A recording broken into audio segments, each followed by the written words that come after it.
Friends, आज हम यह दंत्रित मुस्कान इस कविता के समाप्त करेंगे। इस कविता के कवि नागा अर्जुन हैं। यह दंत्रित मुस्कान कविता में शिशु की मनोहारी मधुर मुस्कान को देखकर कवि के हृदय में वात्सल्य फूट उठता है। वह स्वयं इतना प्रफुल्लित हो उठता है कि शिशु से कह देता है कि तुम्हारी दंत्रित मुस्कान उस मृतकों में भी जान डाल देगी जो कि निराश और उदासीन है। इस प्रकार की बात करते हुए कवि ने सभी पूरी बातें कही हैं। तो आज हम दंत्रित मुस्कान का समाप्त करेंगे। पहला स्टैंजा मैं पढ़ देती हूँ।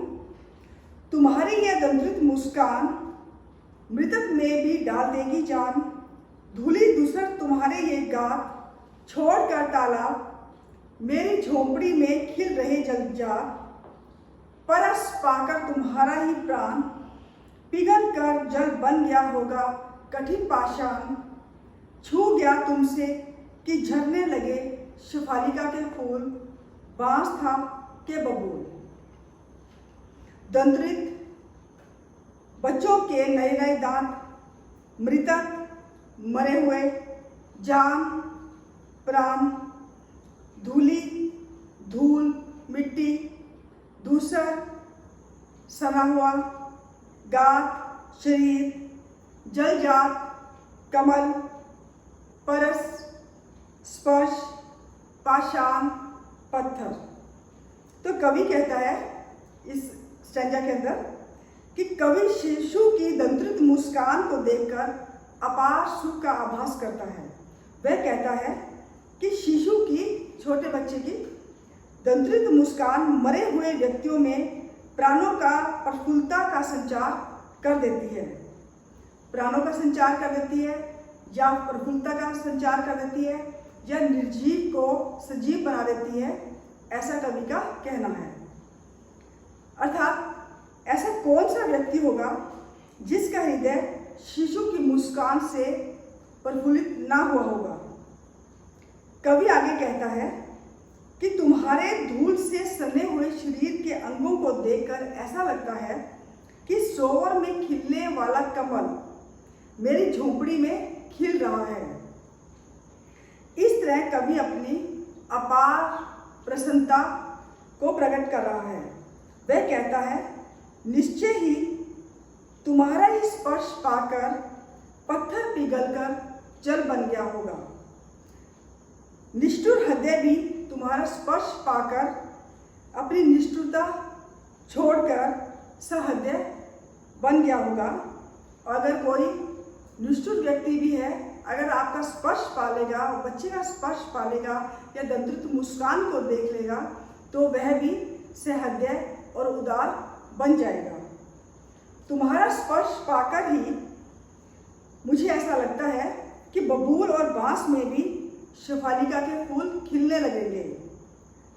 अर्थात तुम्हारा जो स्पर्श है वो इतना कोमल है और इतना प्रसन्नता को प्रदान करने वाला है कि कठोर से कठोर दुष्ट व्यक्ति भी बड़ा उदार हो उठेगा और वह भावुक हो उठेगा। तो इसके अंदर स्टूडेंट्स धूली दूसर में अनुप्रास अलंकार है और कुछ उन्होंने जैसे उदाहरण दिए हैं, मृतक में भी डाल देगी जान, ये जलजात कमल का बता दिया, शिफालिका के फूलों का जो ये झरने लगे, इस प्रकार का एग्जाम्पल जो बताया हुआ है, पत्थर का पिघलकर पानी बनना, ये उदाहरण उन्होंने प्रस्तुत किए हैं जिससे कि कविता के अंदर सौंदर्य बढ़ गया है। छंद इसके अंदर मुक्तक छंद है। इसमें हमें ऐसे नहीं लग रहा कि जैसे ये कविता पढ़ रही हूँ, हमें ऐसा लग रहा है कि जैसे कोई गद्य का पाठ पढ़ रहे हैं। तो इसके अंदर जो स्टाइल है वो है गद्यात्मक स्टाइल, गद्यात्मक शैली। और अगर रस की बात करें तो वात्सल्य रस, बड़ों क्या बच्चों के प्रति जो प्रेम है वो वात्सल्य रस कहलाता है। सेकंड स्टैंजा है हमारा, तुम मुझे पाए नहीं पहचान, देखते ही रहोगे अनिमेष, थक गए हो, क्वेश्चन मार्क है इसके अंदर, आंख लूं मैं फेर, क्या हुआ यदि हो सके परिचित न पहली बार, यदि तुम्हारी माँ न मध्यम बनी होती आज, मैं न सकता देख, मैं न पाता जान, तुम्हारी ये दंत्रित मुस्कान, धन्य तुम, माँ भी तुम्हारी धन्य, चिर प्रवासी मैं इधर मैं अन्य। इसमें कवि ने अपने आप को परिवासी बताया हुआ है। बच्चे को ऐसा लगता है कि जैसे कोई घर में मेहमान आया हुआ है, ये पहली बार देखा है, तो इस प्रकार वो बच्चा पहचान नहीं पा रहा। तो इस पद्यांश के अंदर कवि कहता है कि कवि शिशु की दंत्रित मुस्कान पर विमुग्ध होकर शिशु की माँ के प्रति आभार प्रकट करता हुआ कहता है कि तुम्हारी अपालक दृष्टि भी टकटकी लगाए हुए, बिना पल के झपकाए हुए जो मुझे देखने का प्रयास कर रही है, किंतु तुम्हारी माँ की मध्यस्थता के बिना मुझे भी तुम्हारा परिचय न मिलता। इसलिए तुम्हारी माँ धन्य है कि उन्हीं की वजह से ही तुम्हारा ये मुख देखने को मिला। कवि शिशु से कहता है कि तुम मुझे पहचानने की कोशिश करते हुए अपलक मुझे निहार रहे हो। लगातार देखने से मुझे ऐसा लगता है कि शायद तुम थक गए हो, क्योंकि बच्चा लगातार देख रहा है और पहचानने की कोशिश कर रहा है। तो कवि सोचते हैं कि मैं अपनी आंखें हटा लेता हूँ ताकि तुम्हारी जो आंखें हैं, वो जो थकी हुई आंखें हैं, उसको थोड़ा आराम मिल ले। तुम मुझे पहली बार नहीं पहचान पाए तो कोई बात नहीं, परंतु तुम्हारी माँ मध्यस्थ न होती तो तुम्हारी ये दंत्रित मुस्कान को मैं देख ना पाता और न ही तुम्हारी मुस्कान की मधुरता का आनंद उठा पाता। तुम और तुम्हारी माँ धन्य है। मैं तो पराया ही हूँ, मुझे तुम पराया ही समझ रहे हो, क्योंकि ज़्यादातर कवि जो है वो बाहर रहता है तो बच्चा उसे पहचान नहीं पा रहा है। इसके अंदर स्टूडेंट्स आप प्रश्नात्मक शैली भी लिख सकते हो, जैसे काव्य सौंदर्य के अंदर क्वेश्चन मार्क दिया हुआ है और अनुप्रास अलंकार का सुंदर प्रयोग किया गया है। मुक्तक छंद है, इसके अंदर गद्यात्मक शैली का प्रयोग किया गया है। तो मुझे आशा है ये सेकंड आपको स्टैंजा समझ आ गया होगा। अब थर्ड स्टैंजा करते हैं। इस अतिथि से प्रिय तुम्हारा क्या रहा संपर्क, अंगुलियां माँ की कराती रही मधुपर्क, देखते तुम इधर कनकी मार और होती जबकि आंखें चार, तब तुम्हारी दंत्रित मुस्कान मुझे लगती बड़ी ही छविमान। संपर्क, संबंध, मधुपर्क पंचामृत होता है, दूध, दही, शहद, जल, इन सबको से मिलाकर जो बनाया गया पदार्थ होता है, पेय होता है, जो बच्चों को पिलाते हैं। कनकी मार एक मुहावरा भी है। तिरछी निगाहों से आंखें चार होना, आंखें मिलना, ये भी एक मुहावरा है।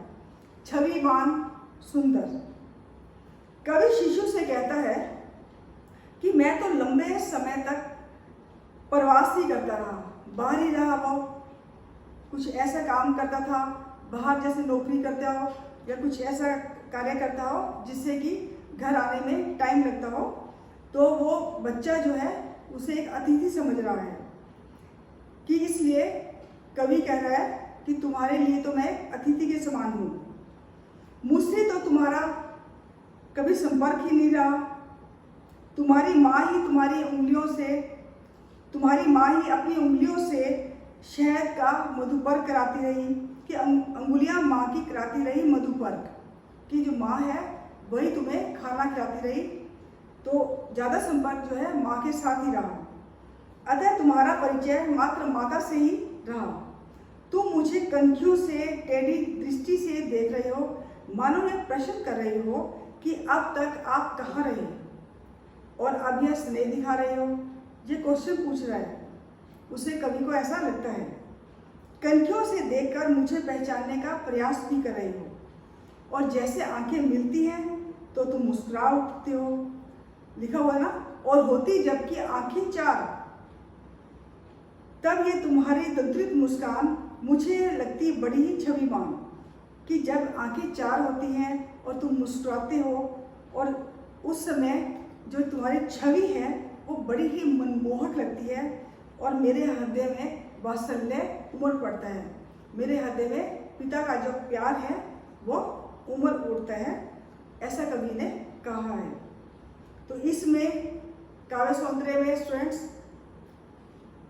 सभी पूरी कविता के अंदर ही तत्सम तद्भव शब्दों का प्रयोग किया गया है, मुहावरे का सुंदर प्रयोग किया गया है। कनकी मारना, आंखें चार होना इस स्टैंजा के अंदर मुहावरा है। अनुप्रास अलंकार का प्रयोग है, गद्यात्मक शैली का प्रयोग किया गया है, मुक्तक छंद है इसके अंदर। ये आपका काव्य सौंदर्य के अंदर आएगा। स्टूडेंट अगर आपको जैसे सलार्थ है अच्छे ढंग से अगर समझ आ जाए तो आप कोई भी क्वेश्चन जो है उसका आंसर बना सकते हो। इसलिए मैं कहूँगी कि सलार्थ को अच्छे ढंग से आप सुना करो और हर लाइन को समझा करो। मुझे आशा है कि आपको यह कविता का सलार्थ समझ आ गया होगा। Thank you and have a nice day.